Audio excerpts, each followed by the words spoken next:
علامہ حکیم بن حزام کہتے ہیں انہوں نے اللہ کے رسول صلی اللہ علیہ وسلم سے پوچھا ای الصدقۃ افضل، کون سا صدقہ سب سے افضل ہے؟ قال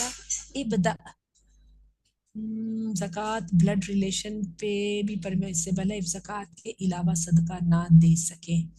ہاں بالکل مومنہ، ابھی ہی میرے سے کوئی سوال پوچھ رہا تھا، ان کے بھائی جو ہیں وہ بیچارے آزمائش میں ہیں، ان کو اسلام و فوبیا کے چکر میں انہوں نے گرفتار کیا ہوا یو ایس میں، اور ان کے مالی مسائل بھی بہت زیادہ ہیں، تو انہوں نے پوچھا تھا کہ پھر بہن بھائی اپنی زکوٰۃ سے ظاہر ہے ان کو ان کی مدد کر سکتے ہیں، تو چونکہ وہ ویسے بھی ہے نا، پھر رقاب میں آ گئے ہیں نا، پھر رقاب کے اندر بھی آ جاتے ہیں۔ اور یہ دوسری بات ہے کہ جو رشتہ دار ہے نا بلڈ ریلیشن، اس میں صرف اولاد اور ماں باپ کو صدقہ نہیں ہے، باقیوں کو تو دینا جائز ہے نا۔ آپ کا چچا اگر جو ہے وہ مجبور ہے، یعنی ان کو ضرورت ہے، تو ان کو تو صدقہ ملے گا نا، ٹھیک ہے۔ اچھا جی، تو آپ نے فرمایا کہ جن افراد کی کفالت کا تو ذمہ دار ہے اس کے ساتھ ابتدا کر، اور صدقہ وہ ہوتا ہے جس کے بعد غنا باقی رہے۔ کتنی زبردست حدیث ہے۔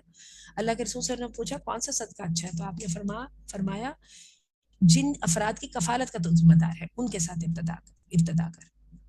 اور اچھا اب اس میں یہ آپ یہ مجھے بتائیے، ویسے یہاں پہ زکوٰۃ کا بیان نہیں ہے، یہاں پہ صرف صدقہ کا بیان ہے، ٹھیک ہے۔ اچھا صدقہ جو ہے وہ تو پھر اس کی تو بہت ہے نا، وائڈ اس کی رینج ہے۔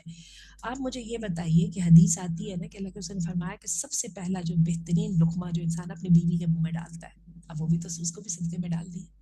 تو بیوی بچے اور والدین کی کفالت کرنا فرض ہے، جبکہ دوسرے افراد پر صدقہ کرنا نفلی عبادت ہے، ٹھیک ہے۔ چلیں جی، اچھا دوسری ایک جو بڑی زبردست بات کی وہ یہ کہ اتنا صدقہ نہیں کہنا کہ اس وقت تمہیں ضرورت پڑ جائے، ٹھیک ہے۔ چلیں